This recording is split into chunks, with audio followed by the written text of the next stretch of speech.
Hello hi दोस्तों, मैं आशीष आपका स्वागत करता हूं अपने YouTube channel toppers classes and motivation की दुनिया।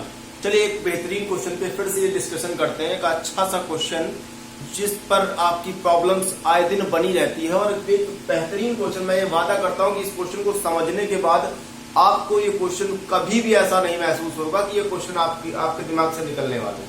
इस बात की गारंटी मैं देता हूं। बस केवल आपका फोकस इस क्वेश्चन पे होना चाहिए। आप इस बात पर नजर गड़ा के रखें। तो ध्यान से बिल्कुल क्वेश्चन को देख रहे हैं, वास्तव में ये क्वेश्चन है क्या। अब आप ध्यान से देख लो कि वास्तव में लिखा हुआ व्याख्या कीजिए कि 7 × 13 × 11 + 11। यहां तक एक क्वेश्चन आपका है।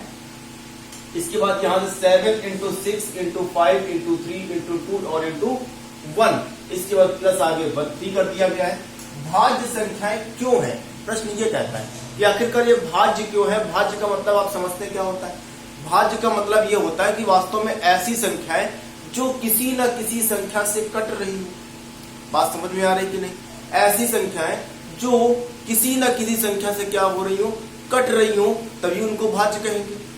बात क्लियर हो रही है। तो अगर ऐसा कुछ हम इसमें ढूंढ लें कि जिससे कि ये संख्याएं किसी न किसी संख्या से कट जाएं, तो हमें ये बात कहने में कोई परेशानी ही नहीं आने वाली कि ये भाज्य है। तो बस केवल और केवल उसी चीज को आपको ढूंढना है, वही चोर ढूंढना है। बस ध्यान से देख लो। अरे लिखा यहां से लिखा हुआ 7 × 13 × 11 और प्लस में 11। अब आप इस बात को ध्यान से देख लो कि इस पूरे डाटा में कॉमन क्या दिख रहा है, एक जैसा। ढूंढ लिया, क्या मिला 11। आप बहुत अच्छा देखो, यहां से 11 हो जाएगा। आप यहां पर ब्रैकेट लगा दो, 7 × 13 × 11 छोड़ दो। 11 कॉमन कर चुके हो, 11 तो होगा नहीं, 1 लिख सकते हैं, लेकिन 1 की जरूरत यहां पर हमें है नहीं।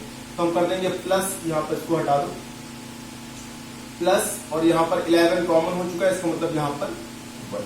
अब एक बात आप समझो जरा, ये चीज को समझाने से पहले एक छोटा सा एक एग्जांपल लेते हैं। बाय द वे, अगर हमने ये चीज कर दी यहाँ पे 2 × 3 लिख दिया जैसे, अब ये क्यों लिख दिया, ये इसलिए लिखा है कि आप ये बात आपके दिमाग में जानी चाहिए कि ये जो संख्या है, ये संख्या किससे किससे कट सकती है।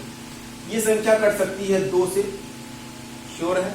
कटेगी कि नहीं कटेगी, बिल्कुल कट जाएगी। जब अब यहाँ पर क्या है, अगर आपकी इच्छा है कि हम 2 हमारे पास नहीं है, तो किससे काट सकते हैं आप, 3 से काट सकते हैं, श्योर काट सकते हैं। अगर गुणा में वैल्यू अगर प्लस में होती तो बिल्कुल नहीं काटते। अगर आपके मन में ये भ्रम हो कि आप इस तरीके से संख्या लिखी और 2 से 2 को उड़ा दे, तो कतई नहीं कर सकते। भाई समझ में बात आ रही है कि प्लस वाले डिजिट को आप नहीं काट सकते। गुणे में डिजिट है तो भाग वाली संख्या, बटे में जो संख्या, उससे आप निश्चिंत होकर काट सकते हैं। बात समझ में आ रही। बस कहानी में एक ट्विस्ट आ गया, इधर देख लो। अब इधर से इधर आ जाओ, यहां का काम खत्म, एग्जाम्पल का काम खत्म। आते हैं यहाँ। अब आप देख रहे हैं यहाँ पर जो कॉमन हुआ था ये गुणा में, इससे ये कंफर्म हो जाता है कि ये संख्या कटने किससे वाली है, किससे कटने वाली है, 11 से तो कटने वाली। अब इधर किससे कटेगी ये मैटर नहीं करता, क्या फर्क पड़ता है उधर किससे कटेगा। लेकिन एक चीज तो संख्या मिल गई ना, किससे कटने वाला है, तो किससे कट सकता है, 11 से कट सकता है। तो यहाँ पर हम लिख सकते हैं, अतः दी गई संख्या 11 से भाज्य है। स्पष्ट हो गया है, ठीक है। अब अगर दूसरी संख्या को अगर उठा ले हम, यहां से क्या है, 7 × 6 × 5 × 3 और × 2 और × 1, और इसके बाद कितना है 3। चलिए ठीक है, ब्रैकेट बंद कर दिया।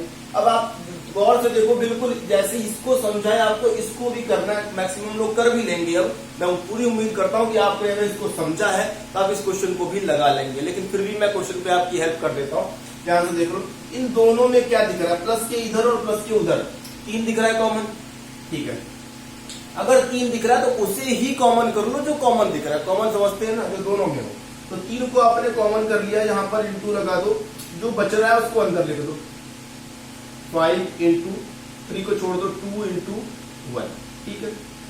इसके बाद क्या करोगे, इसके बाद चाहे तो लगा सकते हो, नहीं लगाना है तो मत लगाओ, लगा ही लो। अच्छा, अब यहाँ पर क्या कर लोगे, अब यहाँ पर तो कॉमन हो चुका है, तो क्या लिख लोगे, +1, क्योंकि 3 तो कॉमन हो चुका है, कॉमन सी बात। अब एक चीज समझ में आपकी ये बात आ गई होगी, या इसको भी ब्रैकेट के अंदर ही प्रवेश करा दो, +1 ऐसे, कोई दिक्कत, ठीक है, समझ में आ रहा है। अब आप एक चीज समझ में आपकी ये बात आ गई होगी कि जो संख्या आपने ये वाली संख्या देखी थी, इसमें अभी तक आप ये डिसाइड नहीं कर पा रहे थे कि काटे किससे, लेकिन अब आप ये डिसाइड कर सकते हो कि इसको हम 3 से काट लेंगे। अगर 3 से काट देंगे तो ये संख्या क्या हुई, भाज्य हुई कि नहीं हुई। ये बात मैंने पहले ही बता दी थी आपको कि जो भाज्य संख्या है वही होती है जो कट जाए किसी न किसी रूप में। यहां पर लिख सकते हैं, अतः स्पष्ट है कि संख्या 7 into 6 into 5 into 3 into 2 into 1 plus 3 से विभाज्य है, 3 से पूर्णतया विभाज्य है,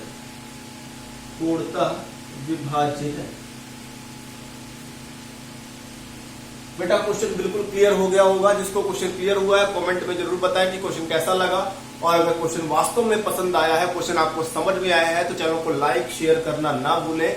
ज्यादा से ज्यादा इसको शेयर करें, अपने दोस्तों को बताएं, जिससे कि आपकी जो है फ्रेंड्स की जो प्रॉब्लम्स है वो भी सॉल्व हो जाए। और जो लोग चैनल पर नए हैं वो चैनल को सब्सक्राइब जरूर कर लें, जिससे कि नए आने वाले नए वीडियोज आपको लगातार मिलते रहे। Thank you.